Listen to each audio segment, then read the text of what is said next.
नमस्कार, आप देख रहे हैं सच हरियाणा हमेशा सच के साथ। भिवानी में पूर्व मंत्री रामभजन अग्रवाल की 13वीं पुण्यतिथि पर शहर में विभिन्न कार्यक्रमों का हुआ आयोजन। निःशुल्क जांच शिविर, गौशाला में सवामनी, अपना घर आश्रम में भोज कार्यक्रम का हुआ आयोजन। सामाजिक सोच व प्रवृत्ति के चलते रामभजन अग्रवाल का लोगों से था सीधा जुड़ाव। नंदकिशोर अग्रवाल हरियाणा के पूर्व मंत्री रामभजन अग्रवाल की 13वीं पुण्यतिथि के अवसर पर भिवानी शहर में अनेक कार्यक्रमों का आयोजन किया गया। प्रात चौधरी सुरेंद्र सिंह मेमोरियल पार्क में शुगर व रक्तचाप जांच शिविर, इसके बाद गौशाला में गौ सवामनी एवं पौधारोपण, रामकुंज सत्संग धाम में आयुर्वेदिक चिकित्सा शिविर में रोगियों की जांच व अपना घर आश्रम में भोज का आयोजन किया गया। गौओं के प्रति उनकी अटूट निष्ठा थी, इसीलिए गौशालाओं में उनकी पुण्यतिथि पर गौस्वामनी लगाई गई है।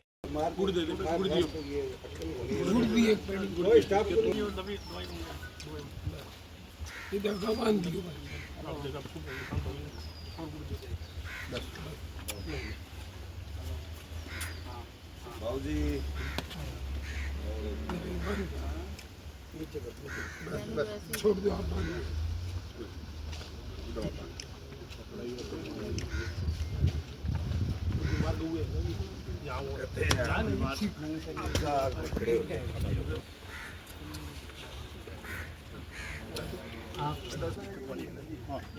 आओ आओ, इनके खुर में कोई खुर में है, जख्म है। बच्चों से मिल लो, बच्चे के पास ब्रेन है तो कोई भी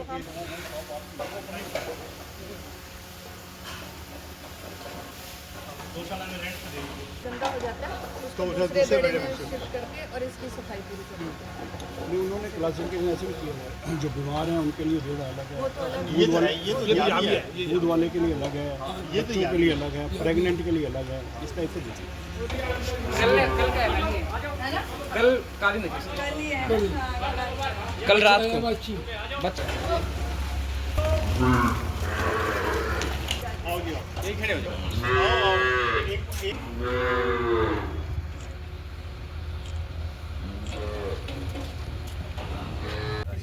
नहीं नहीं जगह आप उधर देखो, खुरपी दे दो, खुरपी दे दो, खुरपी।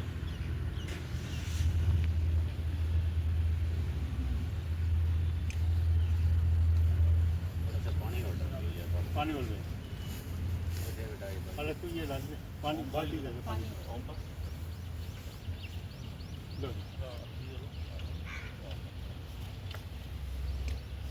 आदि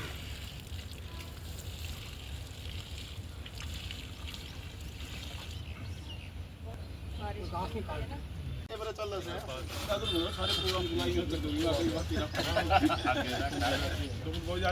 थोड़ा सा इधर आ जाओ जी, एक बार इधर आ जाओ, फोटो इधर आ जाओ।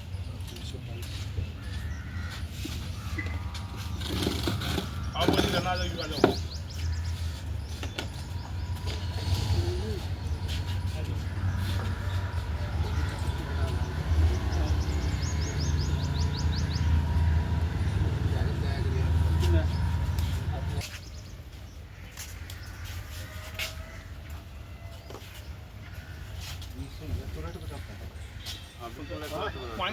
थोड़ा बहुत इलेक्ट्रॉनिक में फर्क आएगा। क्या नाम है जी और आज का क्या कार्यक्रम रखा गया है? मैं मीनू अग्रवाल, आदरणीय बाबूराम भजन अग्रवाल की सुपुत्र, उनकी आज हमारे दादाजी की 13वीं पुण्यतिथि पर एक कैंप का आयोजन किया गया है, शुगर बीपी चेकअप कैंप।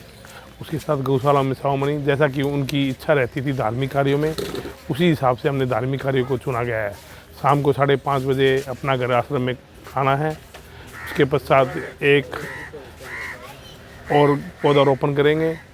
कई प्रोग्राम हैं, तो आज उनकी पुण्यतिथि पर 13वीं पुण्यतिथि पर वो जैसे कि बहुत ही उनका जो मन रहता था हमेशा धार्मिक कार्यों में, हमेशा सामाजिक कार्यों में, गौ सेवा में वो हमेशा तत्पर रहे और एक उन्होंने अपने ज़िंदगी में अच्छा नाम कमाया। आज भी भिवानी के लोग उन्हें याद करते हैं और मैं यही कहूँगा कि दादाजी को जो है तेरी पुण्य बहुत सत सत नमन।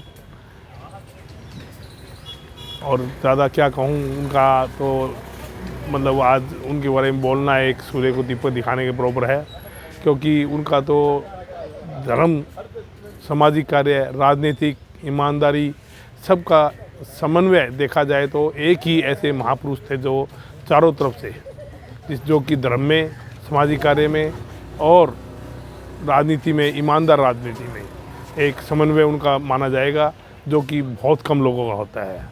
उसके लिए मैं उनको एक बार पुनः सत सत नमन करता हूँ। धन्यवाद। बाबू राम भजन जी, जो कि मेरे दादाजी हैं, उनकी 13वीं पुण्यतिथि पर मैडम दमानी जी यहाँ आई और साथ में मिस्टर दमानी जी भी आए।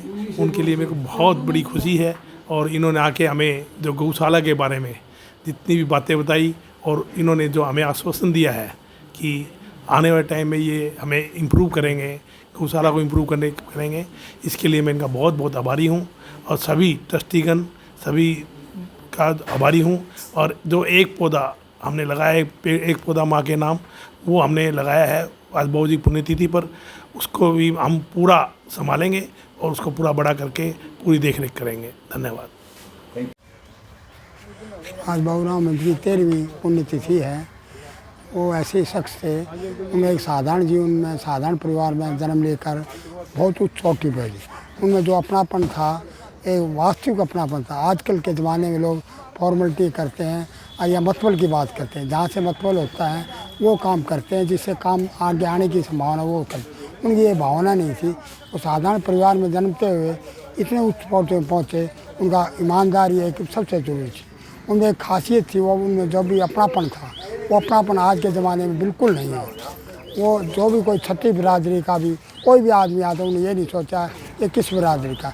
1-2% का तो फ़र्क पड़ता है, परंतु नाम मात्र का है वो भी, उन्होंने नाम मात्र का फ़र्क। ऐसे आदमी कभी कभी पैदा होते हैं। उन्होंने तभी से MP होते थे, राजपूत होते थे, 65 देशों में उन्होंने घुमाया, ऑल वर्ल्ड में घुमाया। जब भी कोई MLA नहीं थे, साधारण थे। इसके अलावा बंसीलाल जी और OP जी उन्होंने राजनीति में ले आए थे और उनका भी उन्होंने हमेशा ख्याल रखा। बंसीलाल जी के पर्सनल संबंध थे, OP जी के पर्सनल संबंध थे। जहाँ भी रहे कि साधारण से साधारण आदमी वाल्मीकि हो तो कोई बिरादरी का उन्होंने ये नहीं सोचा ये कौन सी बिरादरी। जब भी इलेक्शन लड़ा तो उन्होंने विकास पार्टी से लड़ा, सारी पार्टियों की जमानत जब्त कराई थी। कोई भी पार्टी हो, उनमें पार्टीबाजी नहीं थी, उनमें एक समाज के प्रति भावना थी। वो सभी पार्टियों के अच्छे रहे। RSS वाले में जाते थे, RSS के भी लाठी चलाई हुए, निक्कर पहनी हुए, वो ये नहीं थी कि RSS के छाप लगी। वो उस व्यक्तिगत समाज की सेवा में उनका मन था और अपनापन की वजह से वो इतना ऊंचे पहुँचे। एक साधारण आदमी जो 65 पे नौकरी करने वाला कहाँ पहुँचा, ईमानदारी से। कोई नहीं, ये चैलेंज है मेरा सारा भिवानी हरियाणा को कि उन्होंने एक पैसा कभी नहीं खाया, अपनी प्लानिंग से काम किया। आप कहते हो कैसे इतना का, उनकी प्लानिंग थी, प्लानिंग से ये सब कुछ किया। जिस आदमी की प्लानिंग जो अपनापन होता है वो आगे तरकेगा, नेगेटिव पहुँच नहीं होनी चाहिए। कौन सी पुण्यतिथि मनाई गई और क्या कार्यक्रम रखा गया? कौन सी पुण्यतिथि मनाई गई है, क्या कार्यक्रम रखा गया आज? आज 13वीं बाबू मेरे फिर 13 साल हो गए उधर। उनके पुण्यतिथि में हमने प्रोग्राम करे, गौशाला के अंदर भी किया है और जगह जगह हमने प्रोग्राम किए हैं। और आज बुधवार का दिन है और आज इन्होंने एक ऐसा कार्यक्रम रखा हुआ है अपने बाबूजी की स्मृति में। तो पहले तो बाबूजी को हम अपनी श्रद्धापूर्वक श्रद्धांजलि देते हैं और गौ माता की सेवा के लिए इन्होंने मुझे बुलाया, इसके लिए मैं इनका धन्यवाद करती हूँ। इस गौशाला से मैं किसी रूप से जुड़ी, वैसे तो मैं बुधवार शनिवार आती हूँ, लेकिन पूरे विस्तृत रूप में मैंने आज पहली बार ही इस गौशाला के दर्शन किए हैं।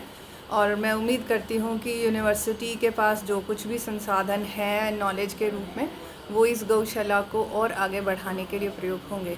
कोशिश करूँगी कि जो भी गाय से जुड़े हुए सेवक हैं उनको हम एक बड़े प्रोग्राम में यहाँ बुलाएं अपनी यूनिवर्सिटी में और उनसे हम कुछ ना कुछ ऐसा फीडबैक लें जिससे कि भिवानी की ये इतनी पुरानी जो धर्मशाला है ये अपना नया स्वरूप ले ले, विराट और नया स्वरूप ले। गौ हमारी संस्कृति में माता कही जाती है और ऐसे ही नहीं है, क्योंकि गाय के दिया हुआ सारा प्रोडक्ट जो है वो बहुत ही लाभकारी है सेहत के लिए। तो मनुष्य का जो गाय के साथ नाता है वो भी जुड़े, पूरे समाज गौओं की सेवा में आए अब तो इकोनॉमी के रूप में भी गाय को देखा जाता है। तो गाय केवल हमारी सांस्कृतिक धरोहर नहीं है, बल्कि हमारी आने वाली विकसित भारत में एक बहुत बड़ी इकोनॉमी का भी फैक्टर बन सकती है। शायद लोगों को नहीं पता, इस समय भारत गाय के गोबर का सबसे बड़ा एक्सपोर्टर है।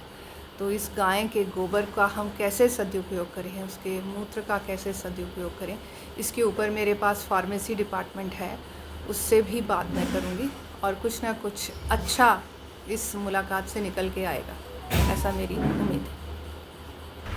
पालन पोषण मैं आती हूँ, अब रोज़ इसको देखने के लिए सोचूंगी कि जल्दी से जल्दी इसको आऊँ, इसको पोषित होता हुआ देखूँ और बड़ा होते हुए इसको देखूँ। देखिए, गौ जैसे कहा ना अभी कि एक अपने आप में पूरी अर्थशास्त्र है, और गौ को वैसे ही माता नहीं कहा जाता हमारी संस्कृति में, इसीलिए उसको माता कहा जाता है कि उसका हर चीज़ जो है वो सिर्फ मनुष्य के लिए, मानव के पोषण के लिए है। आप दूध से लेकर उसका जितना भी अगर आप देखें तो आप पहले जो जितने भी लोग थे, पूरे घर का जितना अंदर का वातावरण इतना शुद्ध होने का कारण यही था कि वो गोबर से गाय के पूरे लिपाई करते थे। आप अगर याद करें तो अब तो बहुत सारे मेरे मित्र हैं, एक इसरो के साइंटिस्ट भी हैं, वो बता रहे थे कि गोबर गाय का जो है वो ना बेचते हैं ना उसका वो कुछ और करते हैं, वो उसकी ऑर्गेनिक फार्मिंग करते हैं और उसके बाई प्रोडक्ट से ही सब चीज़ें जो हैं वो पैदा करते हैं। जिसमें पुरानी संस्कृति के हिसाब से जो मिट्टी के बर्तन होते थे उसमें दूध निकालना, गोबर से ही उस दूध को उबालना मिट्टी के बर्तन में, उसमें दही को बिलोना और उस दही के बाद उसका मक्खन से उसका घी निकालना। और वो बता रहे हैं उनकी जो पूरी 100-125 एकड़ में जो गौशाला है, मेरा ख्याल 200 के आसपास उनके पास गायें हैं, जिसमें वो बताते हैं कि 5,000 रुपये से ज़्यादा किलो घी बिकता है उनका, और जो ऑन डिमांड है, जो पूरा नहीं कर पाते हैं। तो गाय अपने आप में एक पूरी अर्थशास्त्र है, और गाय को माता इसीलिए कहा जाता है कि वो हमारा पोषण करती है। अगर हम इस साइंस को समझें, इस अर्थशास्त्र को समझें, तो मुझे लगता है कि भारत की बहुत सारी चीज़ें जो हैं, जितनी हम अर्थव्यवस्था के लिए कहते हैं, बेरोजगारी है, युवा जितने हैं आज इधर उधर भटक रहे हैं, मुझे लगता है कि लोग अमेरिका से वापस आके नोएडा में इधर उधर बहुत सारी गौशालाएँ चलाई हैं उन्होंने, और एक तो 2-3 तो बच्चियों की ऐसे उदाहरण हैं जिन्होंने करोड़ों रुपए का पैकेज छोड़कर अपनी गौशाला नोएडा में खोली है, और उससे वो बहुत अच्छा विकास कर रही हैं और कमा रही हैं।